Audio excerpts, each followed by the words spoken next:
can say StreamYard was glitchy when I was putting everything together.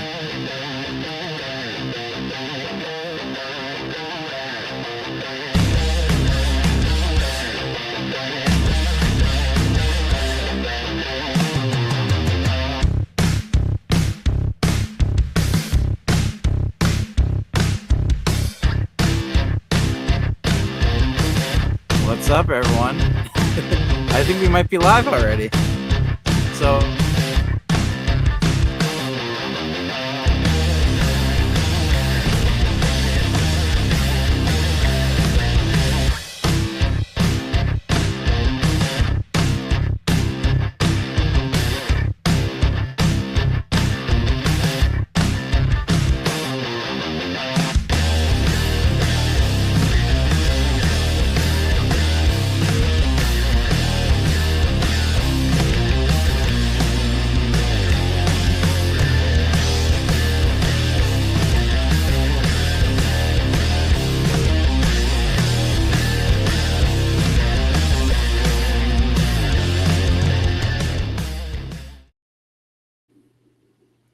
All right, we are live. Hi, everyone.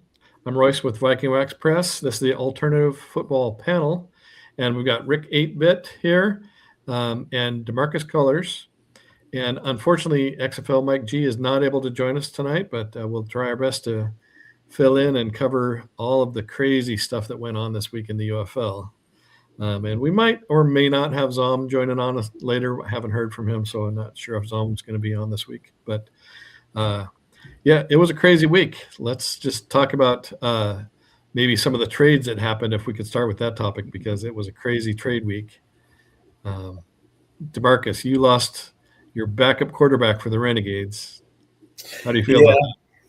Yeah, it's not a surprise, though. I watched him on the sidelines, try to catch a glimpse of him on the monitor at the game, and he's not happy being a backup. I mean, that guy's frowning the whole time. So yeah, I'm not surprised that he's somewhere. I'm happy for him. I think the Battlehawks got a really good guy.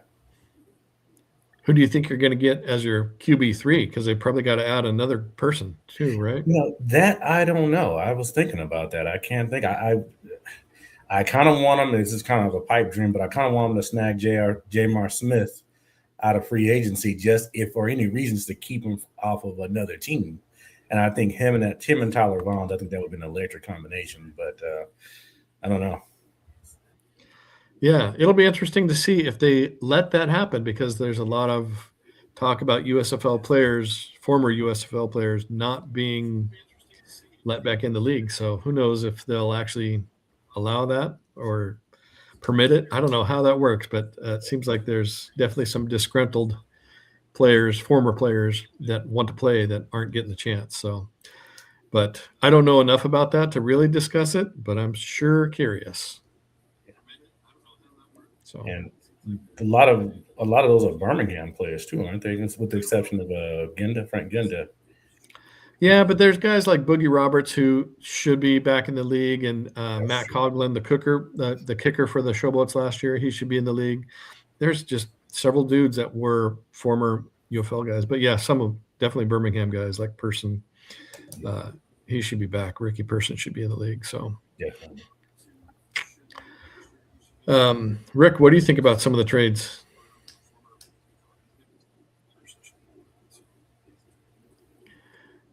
Or if he looks like he might be uploading some stuff. Be honest, it's interesting because if you look how everything is, and we did our power rankings, we have the huge trade with Dallas. So power rankings have not changed. I'm going to say that now. I will say it again. So if everyone looks at them and wonders where teams are, everyone Monday evening. So 2 of the trades are affected. I don't know about the third yet. So we're going to say that now, and I'm going to drop up the graphics of the trades too, so we all see what's happened the past. I mean, it's been a busy, you say Sunday and Monday, so 48 hours? We'll say 50 hours and some change. So it's been absolutely insane with all these trades happening in the league. It really has, yeah.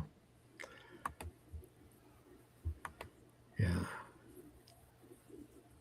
And we were kind of talking earlier where the one that's kind of surprised us all most was the Jason Bean to DC trade for Mike DeLillo. DeLillo? I don't know how you say his name, but we're going to get to know it probably pretty soon because he might be getting some backup minutes to Chandler Rogers there. But it looks like they're ready to go forward with Chandler Rogers in Louisville. But yeah, there's a big one right there. Corral, basically a starting quarterback for a backup who at the beginning of the year everybody thought would start for Orlando, right? But he's going to get a shot now. What do you guys think about DTR going to Birmingham?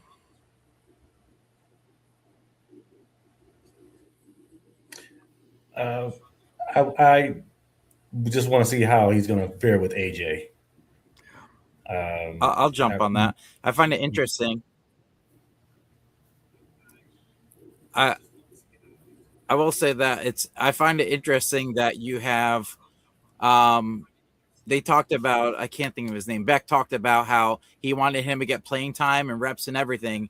And because of that, it's now he gets traded to Birmingham, but after when he plays AJ. So I don't know if this is a chess piece move or what.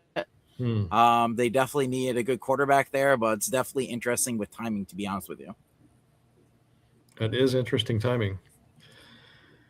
I do think DTR deserves a playing time, but I don't know if in that system with that coach, is he really going to be able to perform well? Because if you look at Birmingham as a whole, how much they have underperformed compared to the roster, it's been a disaster. And we've all seen it, and we all kind of knew going in, like you're losing Skip Holtz as a coach. You're losing basically the best coach of the past 4 years, and you're trading him for a rookie. Yeah. And that was a dangerous move, and it's proven to be a terrible one for the Birmingham fans.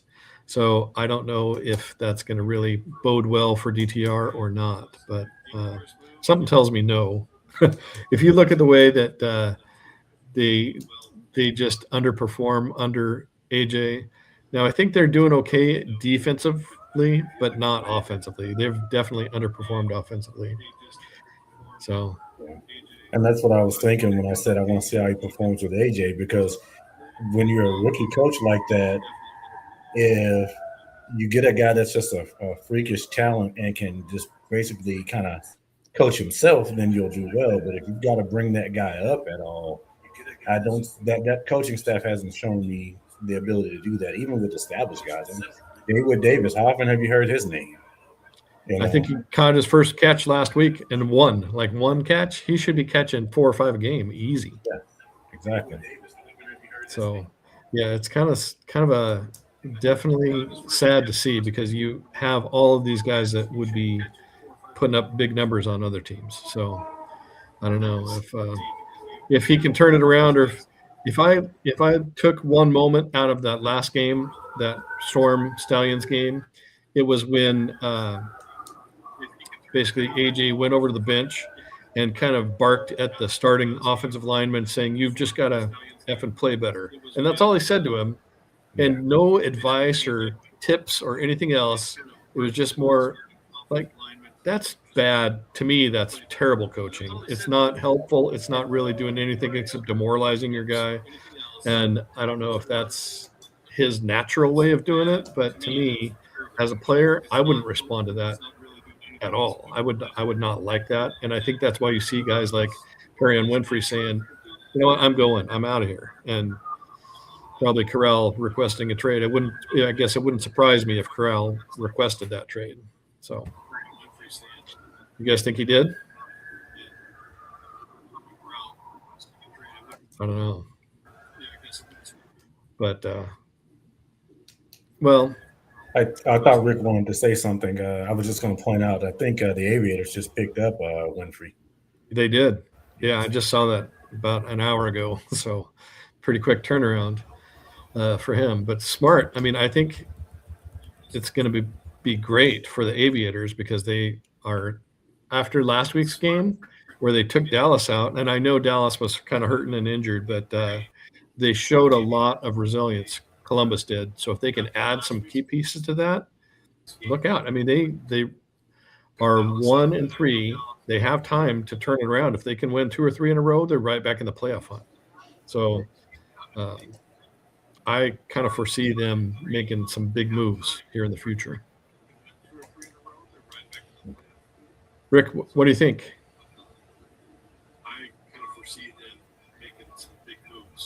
I don't know if I can. Rick might be a minute behind us on the delay. I was thinking that. You know, Corral, I just read too about the Canadian Football League signing him or going to his rights. So definitely will be interesting to see now what happens. And I see a lot of players kind of starting to feel different ways about this league. So it makes me wonder if this is literally his last gasp with this league, and if he's starting to pursue other options, we'll see. But going to another trade that we talked about before we started the show, we were all talking about Bean, and I think we're all shocked on this. Also, yep. Oh, I think Rick froze up. While he's still frozen, I'll kind of start talking about Bean. Wait, are you back, Rick? I think you're a little glitchy. We'll see. All right. Well, I'm going to talk until Rick talks. I don't do dead air very well. Sorry, folks. But anyway, yeah, I think the Bean to DC move was the most out of left field one because nobody saw it coming. And I do think that he's going to be easily the automatic QB2 in DC, but that's kind of sad to see someone go from QB1 to QB2. And it makes me wonder what he might have done to was it him just complaining about the amount of passes in a row that they were doing and they just didn't like that or what? But yeah, looks like we lost Rick. Yeah. I think I kind of look at this as sort of the reverse of the DTR situation going into Birmingham. I think that Jason Bean going to DC, I'm curious to see what him and Fred Keiss can get together on. DC has typically been pretty good about getting their second string receivers into the game. The second string QBs into the game, especially when they've got a different skill set than the starting QB. Bean's very mobile. And so I'm pretty sure we'll see him at least once or twice a game on maybe a design QB run, something like that. So I'm curious to see how they can develop him. I can see that too. That'd be kind of a cool move to have a kind of a 1-2 punch and change it up on people. And I mean, I think you stick with Te'amu because he's winning games for you. But at the same time, if you can throw just another look at people and the deeper they get, especially if Te'amu gets injured, you have a pretty good option to go to. Well, but I guess I don't mean them taking Te'amu out for a considerable amount of time. I just think that if you go back to 2023 and even 2020, of course they had a different coaching staff, but DC has traditionally always had sort of a 2 QB package where you'd have a mobile guy like I think they had De'Aaron King, if I'm not mistaken, and they would bring him in for a couple of maybe some red zone stuff or some design QB runs. It was never him being in the whole drive, but they would mix in the second string guy just to kind of give Tom a little bit of a break. And if you notice, if you go back a couple of years back when DC went to the championship game the first time against Dallas, they had a situation that was kind of like that. So Tom seems to do better when he has that second QB that can kind of spell him every now and then. Yeah, and if you look back, like De'Aaron King was kind of their 2-point conversion specialist. They could easily use Bean that same way. Exactly. So I can see that happening. But it makes me wonder now the depth in Louisville if Chandler Rogers doesn't do very well, is DeLello going to be able to jump in and do okay? I mean, he hasn't done bad as a backup in DC, so maybe they're okay there. Yeah, but it's weird. That one was a weird one. Yeah, So DeLillo is a smart guy. I don't think that they he may not be quite as athletic as Bean, but I think he'll make smarter decisions. Bean sometimes seems like he just kind of heaved it up, yeah, and you won't get a lot of that with DeLillo. true. Yeah, I'm really curious to see how Louisville does for the rest of the year because they've had such a rough start, but then they showed that they can win a game, even Right. though it was overtime game again. But they've got some really strong pieces there. I mean, I really like their defense with Gill, is leading the league in sacks. Winstead at receiver as well as Lucky Jackson. Now their running game, they've got some guys back from injury this week, but so far, man, they only had what 36 yards or something terrible like that last week, so Right. it was not looking good.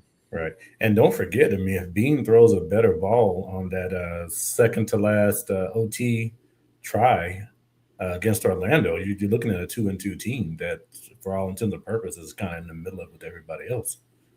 That's true. Yeah. So I'm trying to think if there was another trade there. I don't know if Rick was able to catch them all. Yeah, we talked about the Perez trade. Did we talk about? Not really. Yeah, we didn't really get into that. We kind of touched on it, but I don't think we really broke that down. How do you see him fitting in that Battlehawks offense? Very well. I mean, if Frost can do it and just throw up a couple of game to Butler, Perez can do that easy. I mean, that's going to be automatic. So the good thing is they've got weapons for him to go to.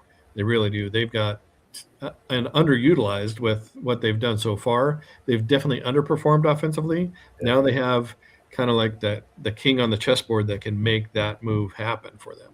Exactly. So, and I think as long as they can keep him upright, because Perez, his Achilles heel is he's not a very mobile guy.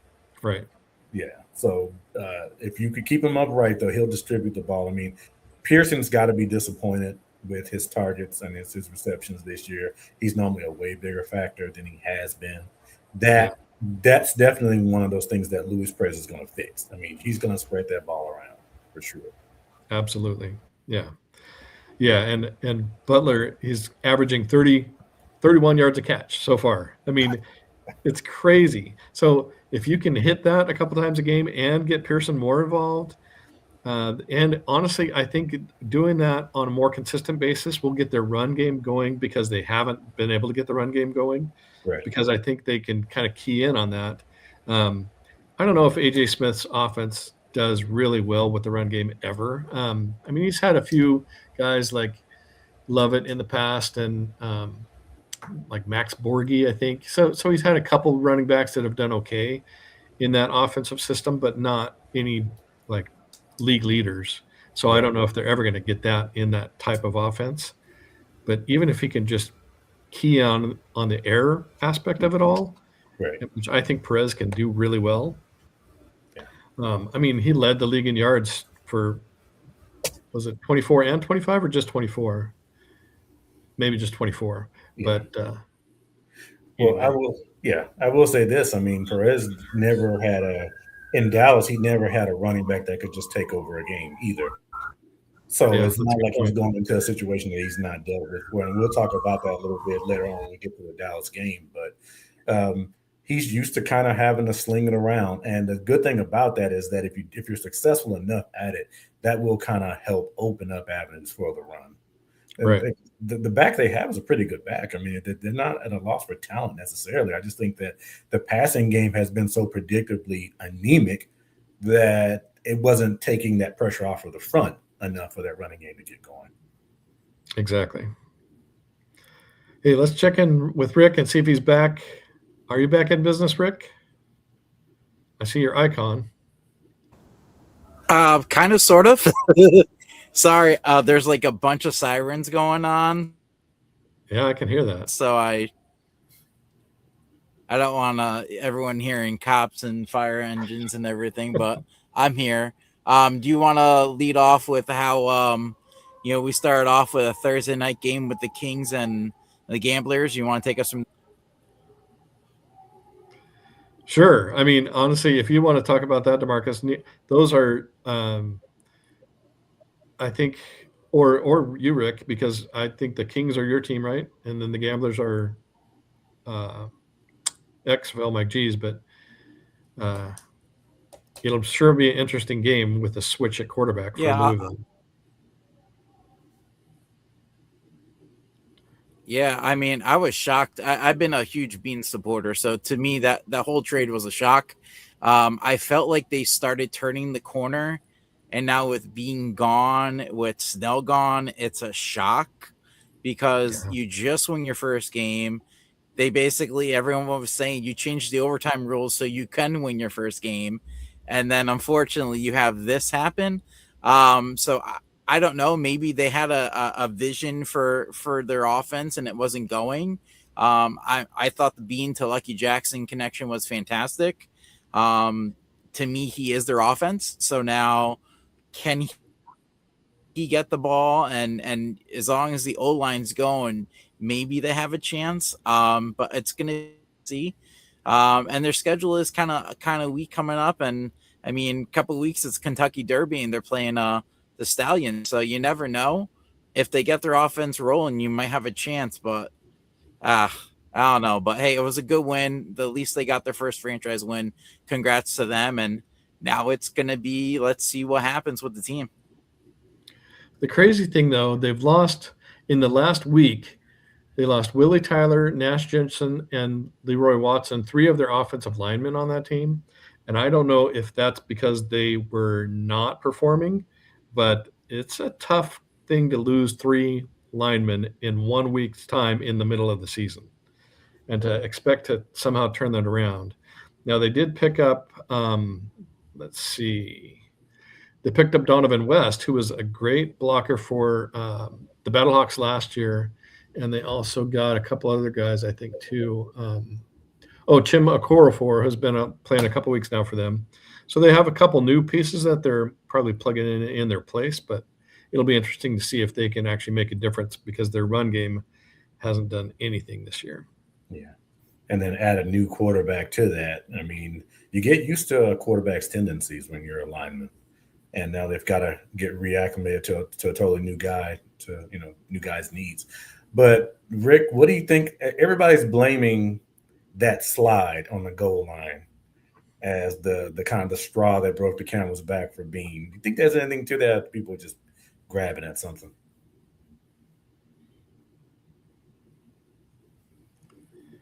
Yeah, I'll let Rick answer that one. I'm not.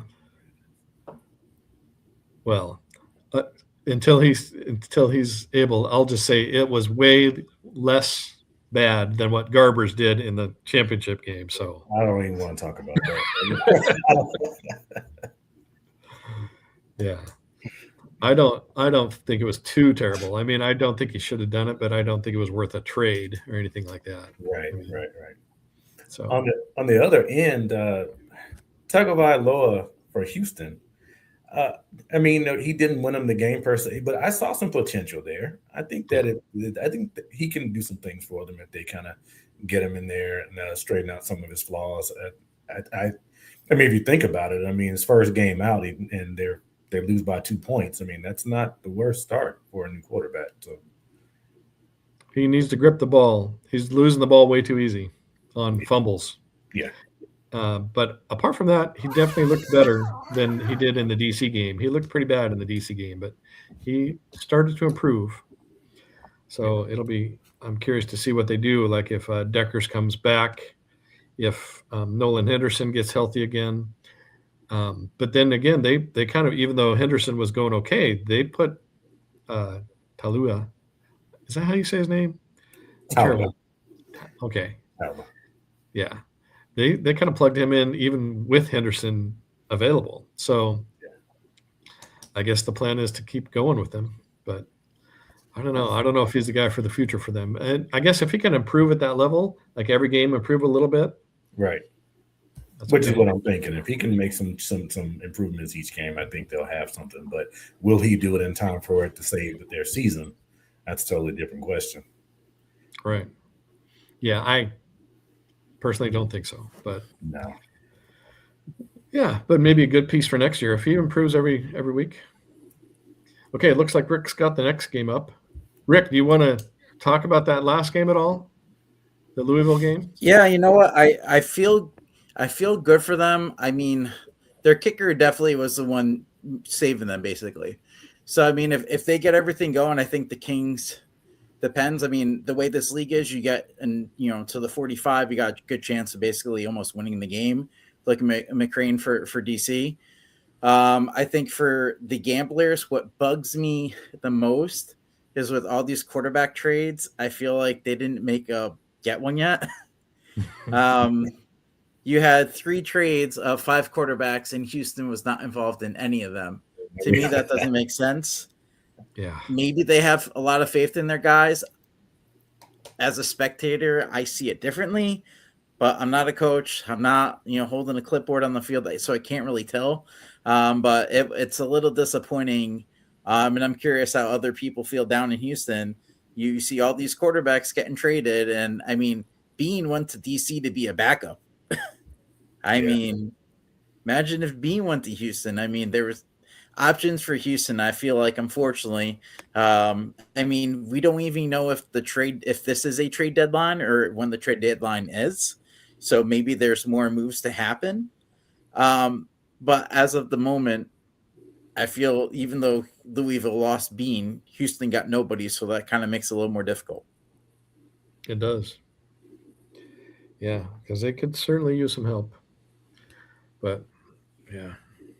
The good thing is they had Marcus Yarns have an awesome rushing game. So they showed that they can run the ball well. They've got some really good pieces at receiver. So they've got some pieces to build around. But unfortunately, I think it's too late this year. Yeah. I don't know. Yeah, I don't see them going 7-0 down the stretch. No.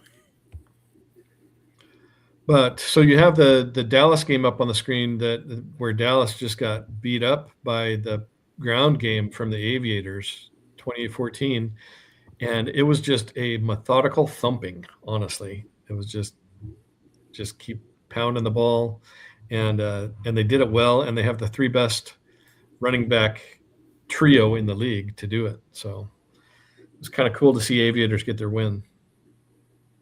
Although, sorry, DeMarcus, I know that's at Dallas's, but they're still 3-1, so that's good.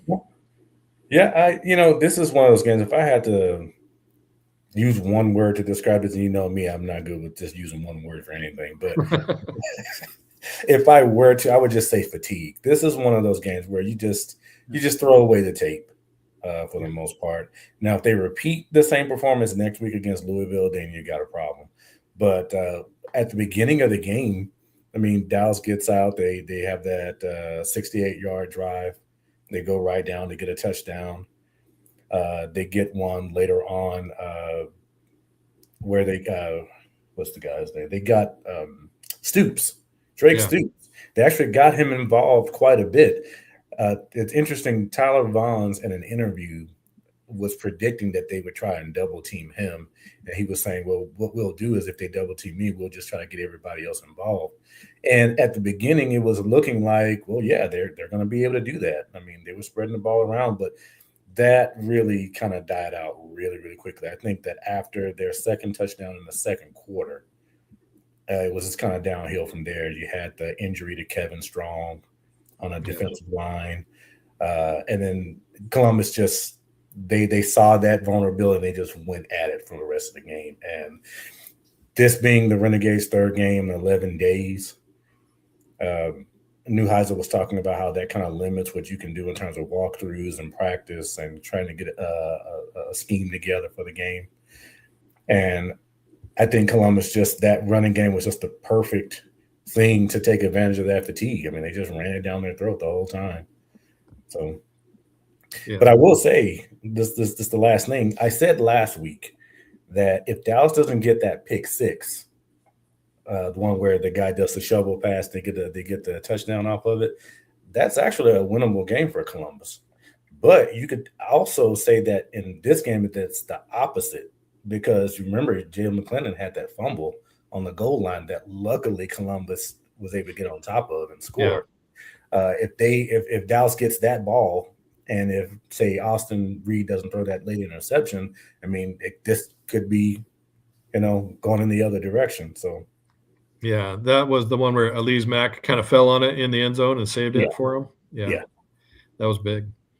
Yeah, watching Dallas was kind of like watching a wind-up toy, like starting out and then just slowing down. You could just see the energy depleted. So, and then in doing so, then they were just racking up injury after injury too. Hopefully not long term. Right. I will say this. I find it interesting. Everybody was talking about memes where, I went out, walked the dog and everything, and the Aviators took 10 minutes of clock off. I thought that was fantastic. Yeah. Yeah. That was it. After that play, I think Dallas just didn't have anything left in the tank. No. As you said, the pure exhaustion. What was it? What, 3 games in 11 days, I think, or something like that? It was. And Neuheisel acknowledged that. He's like, we can't use that as an excuse. And he also acknowledged that, like, it was a quick turnaround for Columbus, too. But it was not their third game in 11 days. So. Right. Do you think, Rick, that Columbus kind of finally found their identity in this game? I think slowly. I feel like they are, I hate to say this, but the blessing or curse, depending on how you look at it, was getting the DUI. And I hate to say it like that, but it really started putting Haley as the focal point. And I think they more want to play for him. And I think how he's turned it around, I would be shocked if next year, if Ginn is not there, I see him as the head coach. Or I see him as a head coach of maybe if they could keep him for another year in OKC when they expand. But definitely, I think he's shown enough in the past 2 games that now everyone's starting to talk about them. They have a good stadium. They have a good energy and vibe. They definitely have potential to go far, especially the way that running crew was going. And let's just be honest, not many of these teams have good running offenses right now in this league. So True. This might be the way to get them going. And McLennan, in the past, when he was with Houston, he started slow, but when he got hot towards the end, he was really good with the Roughnecks. So this might be a way for him to really get used to the system. Granted, there's 6 games left, but with this league, the way everything's looking, you get a hot streak with 4 or 5, you got a chance to be in the playoffs. Yeah, they're in the thick of it. I mean, they're 1-3, but I think they're like 1-3 teams. Mm-hmm. So, I mean, they're not at a disadvantage. They're doing as well as half the league. Yeah, that's a good way to look at it. Yeah, so I think it's kind of anybody's game for that 4th playoff spot. So, you want to move on to the next game, or are we good on that one? Oh, we're good. Sorry, okay. I'm trying to do the Facebook too. That's okay. We miss you, Mike. You help us a lot. Yeah. Cool. DC against the Battlehawks. That was actually a pretty good game because you could just throw it up to Butler if you're St. Louis and make something happen. And that kept them in the game, honestly, because otherwise DC kind of had the game in hand. Mm-hmm. So, well, look at right before halftime, they threw it up to Butler and they were now in field goal range. Yeah. And can you imagine Perez to Butler once that gets heated up? It's going to be magical, honestly. Yeah. It'll be great. If you're at all a Battlehawks fan, I know there's a lot of Battlehawks haters out there, but there's also a lot of Battlehawks fans. So I would be counting my blessings if I'm a Battlehawks fan today. Yeah. Can you imagine if it's St. Louis against Orlando in the finals and Perez just leads them and beats back? Oh. That would just salt and wounds. Oh yeah. Wow. That would be a key moment in that documentary they're supposed to be making on this season. Honestly, there's a lot of good stories there because if he goes against DC, if he goes against Dallas, there's good stories in both places there. No matter which team he's going against. In Orlando would be interesting because he kind of had some good battles as a renegade with Becht. So yeah, it'll be really cool to watch. Actually, I'm excited to see that unfold because I think for me, it was teetering on the verge of hope as a Battlehawks fan. And now I've immediately got hope as far as I think I should know this, but who do they play this coming week? Well, we'll get to that in a bit, right? I'm jumping ahead. So, yeah. Anyway, I go think ahead. I better let somebody else talk. It is Orlando. I have to look, but I might be wrong on that. Yeah. It's exciting, though. I'm excited. But this game, the DC game, DC is just so well-rounded, though. They played a good defensive game. They really – Harrison Frost only completed, 20-something% of his passes. So outside of Butler, they kind of shut their pass game down. They shut their run game down. That they really had the game pretty much in control. Just a few misses that they, didn't get Butler on that kind of made the difference. But right, I mean, Frost was 6 of 21 for 144 yards. Yeah, no wonder they made the trade. Yeah, and then to remember 70. How long was that Butler touchdown? 75 yards. So that was a screen, and then he caught that other one that was in quadruple coverage. That was just an amazing, just man catch. That was awesome. So, yeah. Butler had 2 of the 6 for 109 yards. Wow. Yeah. Pretty good. On the flip side, I haven't heard anything about Briley Moore yet. I know he left the game with an ankle injury. So, I mean, he's a big part of their of DC's offense. So he is, but they also have Mason Fairchild and Ben Bresnahan at tight end. So they're pretty deep there. I don't think it'll hurt them too bad. I do like the creativity that Moore brings because he's kind of they can experiment with him and do different things. So he gives them different looks, but I think they'll be okay even if he is long-term injured. Hopefully he's back, though, for their sake. Right. All right. Anything else on that one? I think we're ready for the shock of the weekend because I think we all had Birmingham in this one, and yeah, I think their fans are still trying to figure out what happened. Man, we all got blindsided, I think. Well, no, wait. One of us picked Orlando, right? Yeah, I wasn't going to say anything. You notice that Mike's not here, and he was the one who got all of us. Just saying. That was his chance to gloat, Mike. But yeah, he picked it because, boy, the Stallions fell so flat in that game. They just looked terrible. Yeah, I picked them too. So, Mike, I'll pass along your gloats to everybody. Oh, there you go. Good job, DeMarcus. I'll gloat for both of us. That's right. Okay, yeah, that's true. You did pick them. And honestly, I couldn't blame you. I mean, they were 3-0 going against a team that had already lost one and won one in overtime. So that was a smart pick. I should have picked them. I just went with the roster depth of Birmingham, and I should have looked at coaching because obviously if you compare the coaches. Yes. Man.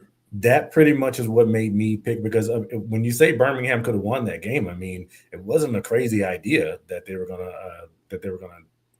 pull that out. But I asked myself, this game, and I kind of got this from Zom, this game was an emotional thing for AJ. AJ wanted to get revenge on the Battlehawks, and he wanted to get revenge against why am I drawing a blank? Anthony Beck, yeah. So, thank you. He wanted revenge. So this was an emotional thing for him. And I said, that emotion, that desperate need to get that vindication is going to affect his preparation, this team preparation. Whereas Beck, you got a seasoned veteran there. This is just another game to him, so he's going to ride that in there and he's going to spoil it for AJ. And I just kind of felt that was coming. Yeah, it was a big shutout. And I think, sadly, one of the biggest attendance that's happened in a few years in Birmingham. You saw a lot, 15,000 people almost? 18. Saw a clunker of a game. 18,000? Wow. 18,000, yeah. Yeah. I mean, that's awesome attendance and terrible game. So I hope they return for the next one. Yeah. But I don't have hopes that they're going to win the next one after seeing that. Right. And I was not expecting it to be a shutout at all. I didn't think that. I would that was not on my wheelhouse for that one. Yeah. I will say this. I think it was good that Birmingham had a huge turnout because with everything what Rapoli was doing, everybody was starting to feel they did save the Stallions, save the Stallions. That was a really good turnout. If they could keep it going, I think Rapoli might have to eat his words. He might not have a team that's, you know, perfect record or in the playoffs, but as long as those fans are showing up, Rapoli can do nothing but eat crow. Yep. Yeah. It was good to see him at that game too. And then taking pictures with the mayor and stuff, because they've had so much kind of back and forth social media stuff that it was good to see. I just like that Rapoli gets out there and gets into the mix and shows up. It's just great. So good for the league. Okay, so that was all 4 games from last week. Now we want to talk about some player of the games, right? Yes, sir. So, Your stamp of approval. yeah. So for the Storm game, Jake Plummer, he didn't do anything amazing, but he was consistent. And so far this year, he's the most efficient quarterback in the league, and he's got the best completion rate of any quarterback in the league. So I guess consistency goes a long way in my book for a QB, and he's been the most consistent of them. And just, I think, even though a lot of his yards are after the catch and he may not be the most glamorous, he's a leader in the sense that he wins games. 4-0, you can't knock him. And I think he helped bring a calmness there to that team that allowed them to, like DeMarcus was saying, overtake the emotion on the other side. So pretty good. Then Columbus, that game was all about the run game. So I gave it to all 3 running backs for the Aviators because you couldn't pick one as player of the game. They all did their own thing. Like Toa did great in the red zone. Jaquandre is kind of more of the quick edge guy, and Lovett goes right up the middle and just pounds it. And they all have their own, and they actually can all kind of catch the ball out of the backfield pretty well too. But so it makes them super versatile and deep, like super deep. And in that game where you had a tired team, it worked so well just to keep handing it off Right. again and again. So they earned it. And then let's move on to the next one. Te'amu for defenders. He kept him in it. He had his best game of the league or of the year so far with a lot of good connections. He got Powell is back for them. He got Powell involved, Ty Scott, a lot of the receivers who hadn't been really getting a lot. Braylon Sanders got a few. So he spread the ball really well. Different players. Mason Fairchild got a couple, if I remember right. So not a stellar performance, not one of his best ever, but his best so far this year. And they didn't really – they're such a well-rounded team. It's hard to sometimes pick a guy for them as player of the game. But he kind of proved overall he led that team to a pretty good win over the Battlehawks. And then Marcus Yarns, even in the losing effort, this is the first guy I've given it to on a losing side this year, but he kind of earned it because he kept them in that game. And he had over 110 yards. If I remember, it was like 116, and just really showed his potential. A lot of people at the beginning of the year were saying he might be the best running back in the league, and he showed that this last game. So I'm excited to see how they use him now going forward, especially now that they know what he can do, and maybe that's good for the QB situation that they have to be able to hand off the ball. If you're any kind of worried at all, just give that ball to him and let him go. Exactly. Cool. So this is for this coming weekend games, right? Defenders at Stallions. Yes, sir. What do you think on that one, Rick? I'll start. So I always feel like on these early week games, it's always been going to the road teams. You look at even, we had Friday nights last week. Our week started on Thursday, and what happens? Kings win. So to me, this is the only time a road team can win. And I hate to say this, but if you look at how last week goes too, I like my stats, and the stats aren't lying on this, unfortunately.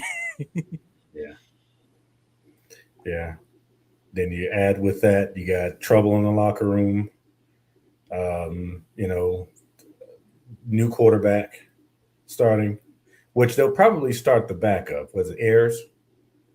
They'll probably start him, I imagine. I don't think they would put DTR out there this week, I imagine. Right? I don't know, because he was practicing today, so he might get, if he practices Tuesday, Wednesday, Thursday, Friday, he might get enough practice time in for them to start him. But you've got locker room chaos. You've got a new quarterback starting. Even if they get everything kind of turned around there, I don't think it turns around that quick. Yeah. This is not. They needed Houston this week. If they were going to try to work out the kinks. Yes, that's true. Not the best team in the league, you mean? Yeah, but Right. they drew the best team in the league. So, and they're rolling. Defenders are rolling right now. So, I don't see it going any other way than a big, huge thumping. So, we'll see. It's crazy to think how the way the defenders started the season, we were all, who knows, and they're the most consistent team right now. Yeah. So it's just crazy to see how we're in week 5, and how week 1 to week 5, how well they've changed. But one key consistency: they kept their quarterback, they kept their coach. Right. How many of these teams are new coaches, new quarterbacks, or both? Right. All of them except DC. Yep. So, and coordinators. So yeah. I don't think Birmingham will get shut out again, though. No, they've got too many weapons. If they do, I would be almost thinking AJ McCarron might get the axe mid-season. If he gets shut out 2 games in a row at home, that'll be a bad look for them. Yeah. So Battlehawks at Storm, that's a great game. You got a 4-0 team going against what are Battlehawks are actually just 2-2, right? 2-2. Yeah. 2-2. But they were pretty healthy 2-2, I'd say, with Perez coming in. So that should be a good game. But it's at Orlando. Their fans may not show up and make a difference. Go ahead, Rick. So I think we have to address the elephant in the room. You have St. Louis going to Anthony Beck's Orlando Storm. Yep. And I think this is why it's your night game on ESPN alone, and the other 2 games are Sundays, because I think the league is hoping for this. Now you throw in that you have the Spring King Perez now on as a Battlehawk. I think between now and say Saturday night, they are going to push this game hard to see how the ratings are. And I think Rapoli is going to start getting on the horn too to make sure this is a packed house in Orlando. I hope they do. Yeah. And so there's a question though. So Orlando gets the big win last week against Birmingham, right? And then the Battlehawks lose to DC. So the Battlehawks are out for redemption, just to prove themselves that they can get everything back on track. But does Orlando kind of pull back this week after coming off such a big win last week? Are they kind of flatter, energetically or emotionally? Because we know Beck's teams, at least once a year, they just have a flat game where they just kind of just don't show up. It's usually the first round of the playoffs, but I mean. Facts. They hurt. Yeah.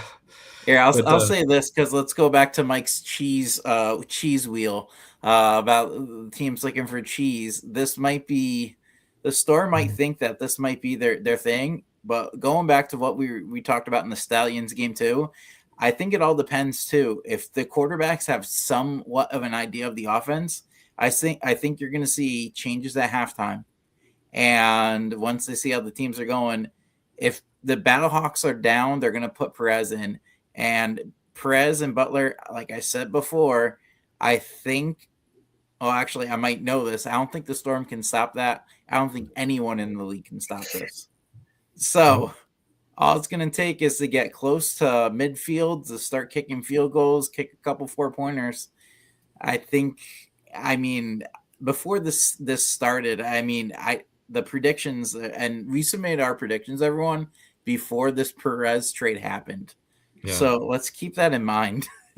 So our trades are, and once they're final, unfortunately they're final, I'll have to talk and bribe Mike with, some goodies or something, so we actually can get a recast on our votes there. But I think a lot of us had this game circled a different way, and I think it's going to be interesting to see once everything pans out. Because DeMarcus, I think you're the only one who took St. Louis in this. Yeah, and everyone else submitted Orlando. Yeah, I'm rolling the dice on that one. I can't say that I'm 100% confident, but I'm going to roll the dice on St. Louis. I do think at home you got to give it to Orlando, but boy, it could sure change. There's a comment in the chat about Perez maybe having a cold start but be clicking in 2 or 3 weeks. I can see that happening too. If he comes in and once he gets to learn that offensive system, I think by the end of the year he could take the first 4 games off and still be up near the top of yards passing. So absolutely, it could go crazy for him. I agree with that, but at the same time, like I said with Butler, you just tell him go this many yards and go this way, and I'll throw you the ball. That might be all he needs for a game to learn the system.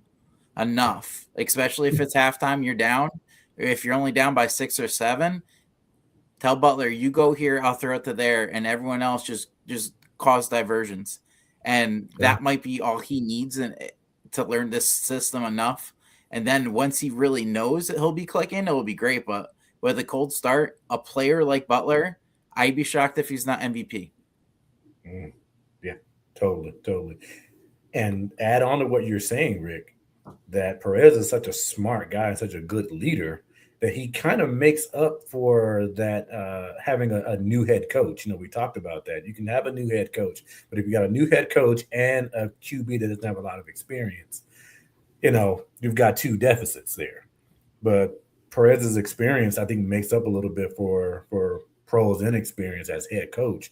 So I think he'll try. He won't force some of the things that some of the other quarterbacks were doing, and I think he'll be able to really direct the guys on the field.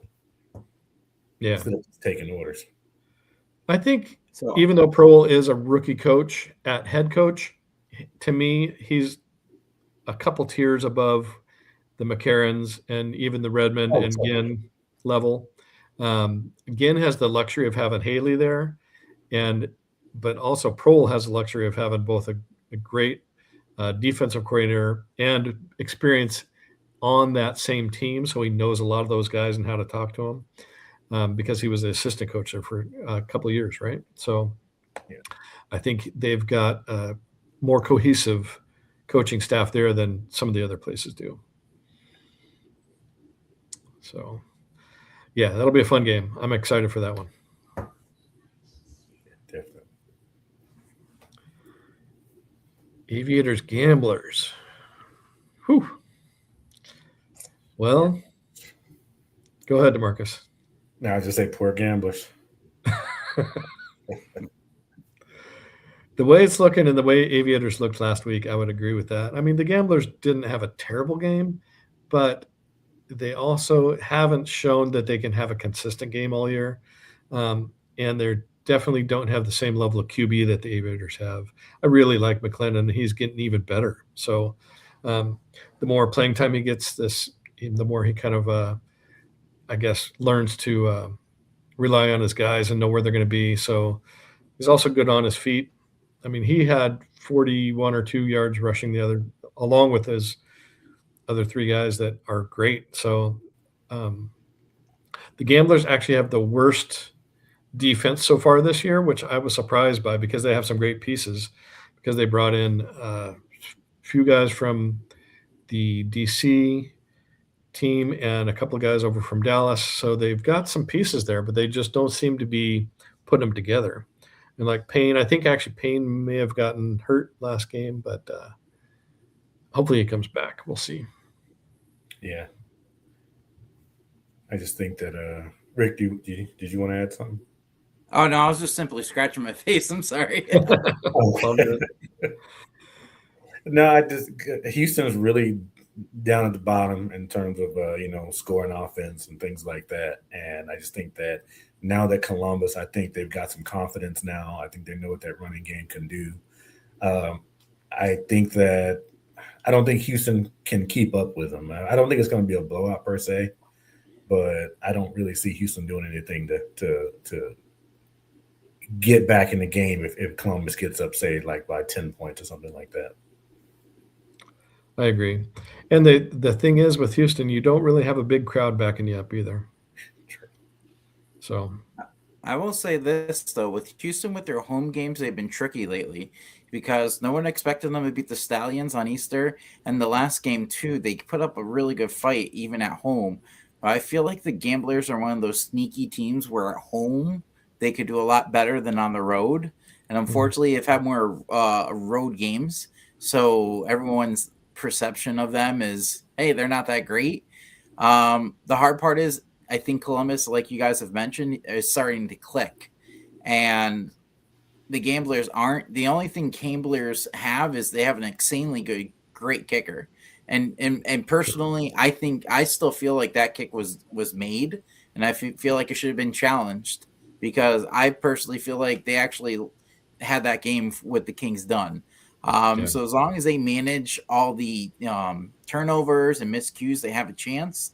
But with the Aviators, the past two games are clicking. This might be the Aviators' way. I mean, the Aviators, when here, they're 3-2. Who would have thought that? The way they first started at the beginning of the season. So this might be. I think they are on the turnaround. I think Aviators can pull this out, but I do say keep an eye on the Gamblers and a last second field goal because that's lately how it's been going with them. Yeah. Hoyland is a great kicker. Yeah, he is. And remember, Houston's number one in kick returns so far this year. So those two together, special teams, that if they could stay in this game, it would be off special teams. Right. Yeah, they've got Marino Cooper and I'm blanking out.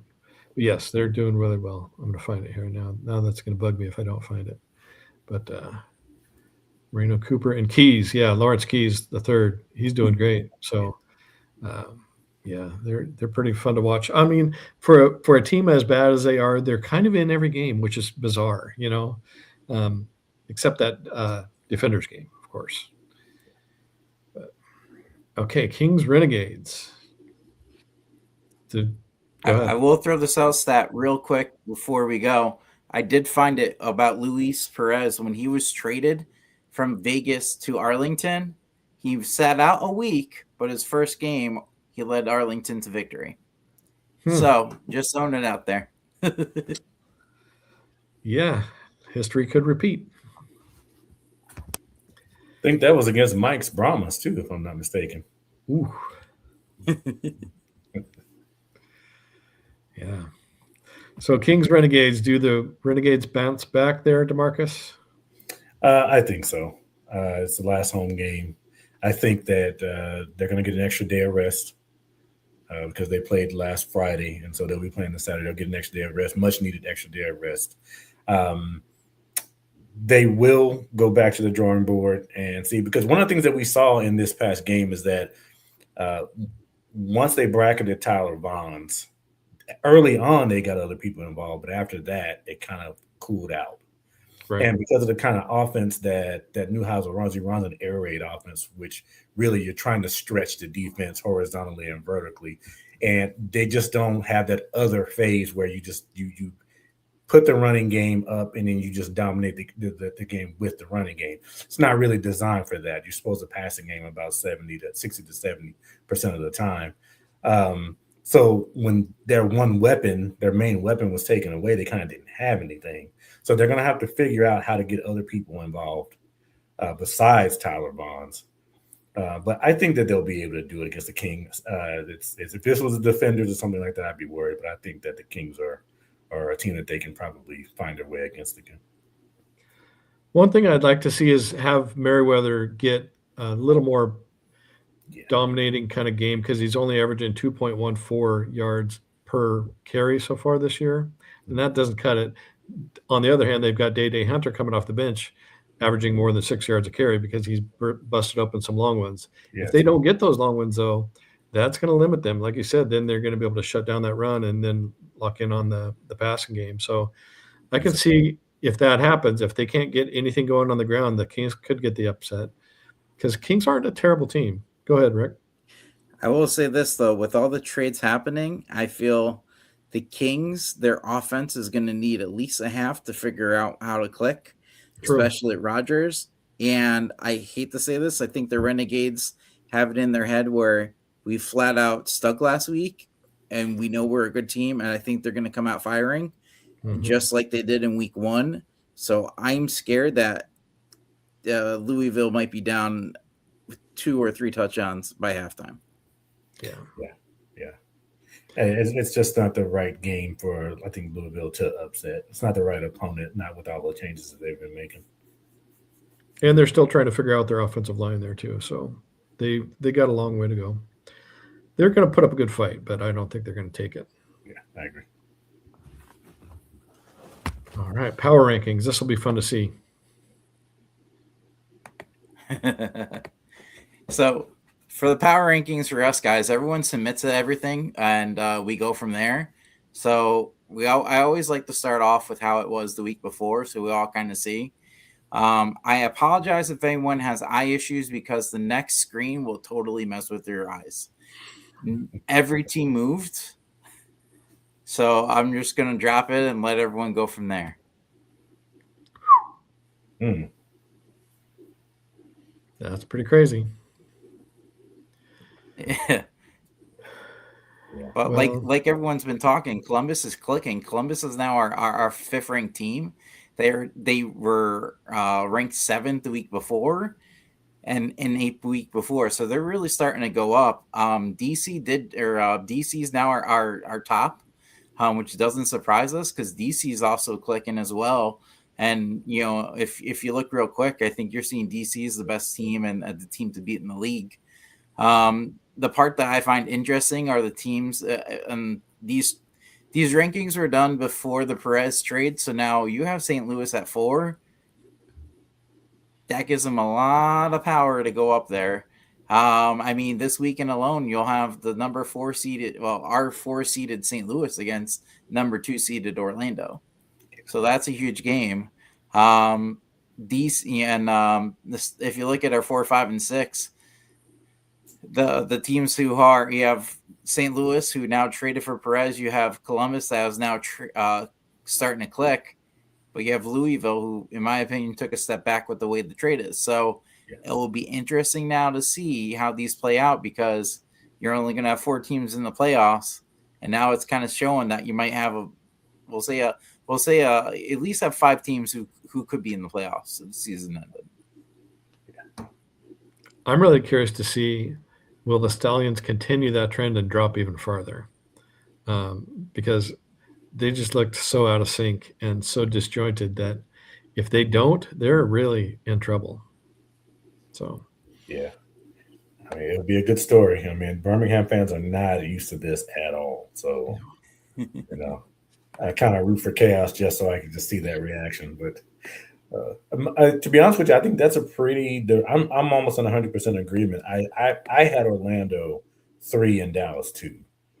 I wasn't going to punish Dallas quite so much. They were 2 last week in my rankings, and I just kind of held them steady. I did jump Orlando over St. Louis though. So other than 2 and 3 being flipped, I 100% agree with that ranking. I think St. Louis has to prove it first before we bump them up any further. But they certainly have the potential with Perez. So there's definitely a lot of room for them to grow. Yeah. I will say this, and I'm trying to pull up the schedule real quick. I feel like, and I'm probably going to get a lot of shade for this, but Orlando has been blessed with the schedule that they've had. And Orlando, we'll run through their last games. They have the Stallions at Orlando in week 6. Then you have in week 7, you have Orlando is at Houston. Week 8 is finally when it, to me, gets extremely tough for Orlando. And we'll see if this is the right team because Orlando finishes the season at Dallas, they host DC, and then they face DC one more time in DC. Oh, back-to-back DC. But For they the could be last 2 games. 7-3, even if they lose the last 3. They could Yeah. easily end the season 7-3. Yeah, exactly. But it's just very interesting how the schedule. I mean, if so just to take a look at things that could definitely go right. I mean, I'll look at St. Louis as an example. St. Louis week 6 plays the Kings. Then from there they host the Aviators. They host the Gamblers. Then they play the Gamblers back again on the road, and then finish off with. Anybody want to guess who the St. Louis hosts week 10? DC? No, not DC. We already said they play Orlando. Who? DeMarcus, would you know? They play Dallas, right? Dallas in St. Louis. Ooh. That's crazy. That's crazy. So just to foreshadow, my brother does a lot of forecasts where we look back in the past, but I think I'm going to do a foreshadowing. Hey, we're at the halfway point. This is the schedule. How is everyone finishing? And I think that would be fun next week to put in play. Hey, we have 5 weeks left. These are the teams. How is it going to go? Yeah, that would be fun. Kind of a prediction look. Yeah. And speaking of predictions, these are everyone's predictions for last week. Mike beat us all with his cheese, and now we have a 3-way tie for second, and we have a DeMarcus is just leading the pack by 2 games. That's pretty good, man. Yeah. And it's funny because most of us are going all one way. I mean, we all went Louisville, we all went DC, and then we all, if you look, only 2 took Orlando, and Mike was the only one who took Columbus. So he looks good. But now this, and like I said, most of these picks were submitted before the Perez trade. Right. Yeah, and I don't know if I'm going to flip mine. I think I'll stick with Orlando there, right? I have Orlando. Yeah. Ooh, that's tough. That's going to be a good game. But yeah, and if you look how the panel's been doing, the panel's been keeping steady with everyone. So, I'm curious to see how Zom's picks work out. I know Mike usually gets them sometimes. I'm curious to see how his works out. He drops his live, everyone, on YouTube. So if you have a chance, definitely take a look because he'll have the up-to-date trades and everything. And like I said, no one really knows if there's an actual trade deadline or anything happening. So with everything happening, my guess is, hey, maybe it is week 5, but there's no concrete. And I actually tried reading the whole UFL rule book and searched it for the trade deadline. And unfortunately, I didn't see anything in there. So everyone's guess is up in the air. So what do you guys feel about your picks? Is there anything you feel is definitely 100% certain, and any of them that you're starting to questioning your decision? I'm certain about DC still. I'm maybe questioning my decision in Orlando, but I'm sticking with Orlando. I'm pretty certain that the Aviators can take out the Gamblers and that the Renegades can bounce back and take the Kings. So I feel good about my picks overall. Yeah, same here. The St. Louis Orlando game is the only one that I kind of think could go either way. I think DC and Birmingham, I'm confident DC can win it. I think it'll be closer than we might expect, just because I just do. I gotta hear Mike's reason for picking Houston over Columbus, though. Too bad he's not here to tell us. But I know that was a shocker. Yeah. Yeah, I think he's under the weather. I think once he submitted that pick, but also like you said, it's the cheese game, and he has this motto with the cheese, and I feel like he thinks that Columbus is, hey, we beat the Arlington, we got the 2 wins, and yeah, I think that's my logic. Of course, I could probably be wrong. Yeah. Pretty cool. So though. I do have something. I'm gonna try loading real quick. If you guys want to keep finishing talking about this, it's a new segment that I worked on. I don't know if it's gonna go, but you guys can keep talking for 1 more minute. Let me ask you this, Royce. Yeah. If you were talking about the Orlando St. Louis game. If St. Louis wins that game, does Orlando have to do something wrong, or do you think St. Louis can go toe to toe? If St. Louis wins, what do you think is the reason? Honestly, I think overall, if they can take out Orlando, I don't think it's Orlando's fault. I don't think Orlando's roster is as good as their record, if that makes sense. They've got some great pieces, but they aren't the best roster in the league. DC's got a better roster. Frankly, the Stallions have a better roster. But they have consistent play and they have consistent coaching. So I wouldn't really put it on Orlando as being a bad team if they lose. I would put it on really the Stallions or the Battlehawks have the superior roster in my mind because they have such better weapons as far as Butler and Pearson. And on defense, they got Tom Penu, they've got Feeney, they've got really Williams, and oh man, I'm blanking out of it. Yeah, a lot of good people. So one cool thing to note, though, Brooks just got added to Orlando's team, and he was on St. Louis earlier this year. Nate Brooks, who was on the Cincinnati Bengals during the past offseason. So pretty good player who could make a difference for Orlando. So, and that's why I didn't have Orlando higher, just because I needed them to play a couple of better rosters first before I could really determine whether they had something or not. True. They've had a pretty easy schedule. Go ahead, Rick. All right, so you guys ready to play? Yeah. Yep. It's called crowd count. So, are you guys do you guys know baseball a little? Very little.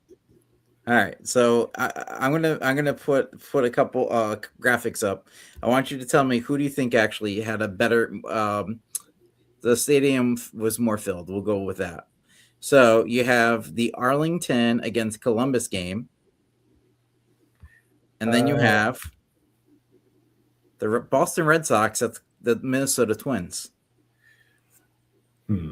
Okay, so baseball pretty popular. Boston Red Sox are a pretty decent team. Which game was more fuller? So as far as percent full, is that what you're talking about? Tickets against capacity. Okay. I'm going to go with Dallas Columbus. What do you think, Royce? I'm going Boston pulls in on the road for baseball. I know that just because I've been to Mariners game against the Red Sox, and they're full of Red Sox fans for whatever reason. So I'm going with the baseball game, barely.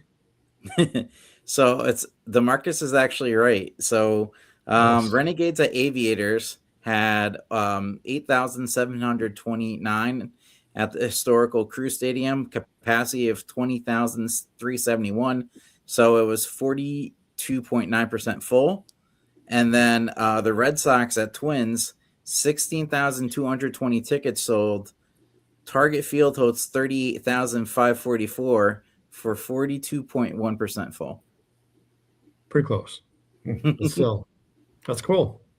And then the last one, I'm going to put up one more game. You tell me if it outdrew what outdrew. Columbus, if you add Columbus to DC, still, Columbus DC unfortunately had 39.7% full. 7,940 tickets sold at Audi Field, 20% capacity, but still, to see numbers like that with close to the Red Sox at Twins, I know everyone talks about stands and everything, but if you look at Major League Baseball, which has been around for years, teams have been around for a while, to be at capacity almost the same as those, we have to think of this. This is a league that's really starting to develop, marketing and everything. So this really is starting to be, I'll put it this way. They never had a full season to really start getting everything going. It seems like they only have a couple months before the season launches. So the fact that with all the time you've had, you're getting close to major league numbers with capacity, to me, I'm proud of to be a spring football fan. But I've been doing these numbers and I wanted to throw them out to you guys tonight to see how everything is. I work in marketing, so to see market share being grabbed by football is kind of exciting to see, honestly, because that's really what those owners are looking at is, are we gaining market share? So it's if they're gaining it, they're going to keep plugging away at it. Yeah. Pretty cool. Yeah. And don't forget, we don't know how it's going to go, but allegedly there might be a MLB strike next year. Yeah. So That'll make a huge difference. Yeah, it's going to be a huge opportunity. Yeah. Well, also too, look at who they have as partners. You have Fox. Fox is big. They have a Saturday. They have a game. So with everything, this might give them a better shot to really start marketing these games because they need to pay their rights with commercials and stuff like that. And granted, hey, it's eyes on the sport.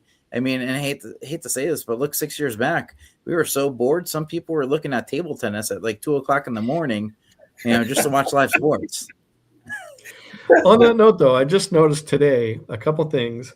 Dr. Pepper is now sponsoring the Battlehawks, and Papa John's is now sponsoring the Stallions. So they're starting to get some big corporations backing them up, which is pretty cool to see. So to me, that means more eyes are going to be on it. More people are going to be focused, even from another corporate viewpoint, like Dr. Pepper. All those people that work for that company are going to be focused on the UFL now to see if that's raising their stock or, giving them more market share. So any of that kind of stuff is good for the league. And I think it's going to be only continue to grow and get them even bigger and better sponsors. Yeah. And noticed slightly off topic, I guess, maybe, but Jordan Ta'amu has that deal with Noble. Yeah. I think he's got an endorsement with them. And so at some point in time, maybe they can triangulate what you're talking about into endorsements for the players, which if that happens, I think that's going to be a pretty good deal. Heck yeah. That'll be great. And that, honestly, from a pure fan standpoint, I want to see these guys get paid more because they really, for what they do, they don't get paid anywhere close to NFL money. So if they can get some advertising money going for a few of those key players, that'll help then not only help them out, but help NFL players that are bubble guys want to play in the UFL if they think they can get a sponsorship. So our endorsement deal. Right. Yeah. Cool. So I think it's time for what we call the last call. We basically plug away our socials. Our apologies tonight. I was trying to do the best I could, but we're on Instagram, we're on X, we have Facebook, we have a group on Facebook and also a regular page. I also have a personal page on them as well, and I know Royce, I think you do as well. So we try tagging everyone on them. We got some different stuff going on, and we're just trying to grow. Episode 5, we're working out the growing pains, but we appreciate everyone watching tonight and spreading the word. And, it's fun covering. If you ever told me that I'd be part of a panel heading into the season, I would have been like, yeah, sure. But, it's been fun. And the fact that, I'm from the East Coast. We have Royce from the West Coast, DeMarcus and central part of the States. I mean, the fact that we have guys literally from all over the United States covering this, really shows how not only is spring football big, but it's also it's like a brotherhood and sisterhood. And you got people coming from all over the world together to cheer on a couple teams or a league. So to me, it's kind of awesome. And, any chance you see us online, give us a like, share us. You never know. You might find a friend or a brother who likes it as well. And now you have a little more something else to talk about. Exactly. I agree. And the cool thing is, I think we have all followed the league for a few years. We know it pretty deeply and all the players fairly well. So I think we have a good, experiential knowledge with this league and can share it. So jump in the comment section, ask us questions, give your feedback, give your opinions. We love that kind of stuff. Absolutely. And I don't know if you guys have a media plan, but tomorrow will be the anniversary of the first ever XFL championship games. So I definitely will be sharing that a little. It'll be fun to reminisce. I I'm a wrestling fan. And if you ever seen other stuff I carry or I cover, so that's how I kind of fell in love with the XFL, and it stuck around. And I went from no matter what form the XFL was a fan of. So it's crazy to us all even come together. And I know Royce, you've been covering you're into the USFL from ages ago and everything. So it's nice, and we cover not only the current UFL, we cover some stuff from back in the day. So give us a like, a follow, and we're happy to share what you guys like as well. Yep, absolutely. I like all football leagues, so I'll touch little bits of it here and there on X if you follow me there, and then YouTube. I do a bunch of different things like helmet rankings and a lot of football card stuff. If you're into football cards, especially vintage football cards, I've got another show coming up this week that I'm doing a collaboration with a couple guys, Card Blitz and Pro Football Retro. I'm doing a collaboration with them, so it'll be pretty cool. Yeah. You didn't have to do them like that, Rick. Ages ago? Come on. It was 80s. It was ages ago. It was, hey, the USFL. I mean, Doug Flutie is, and the old school New Jersey Generals. So, yeah, it was fun being a Portland Breakers season ticket holder, though. I loved it, and they went six out of their 9 home games, and they were fun to watch at home. They did not win on the road, but I didn't care. It was at home that I was watching them. So I was ready for another year, and then it all went down. So anyway, fun show, guys. Thanks very much. This was good. Did we get about an hour and a half to overall tonight? Right? Yeah, it's all good. Almost. Yeah. Okay. All right, guys. Well, until next time, you guys have a good week. You too. Yeah, we'll see everyone back here on next Tuesday. All right. Okay.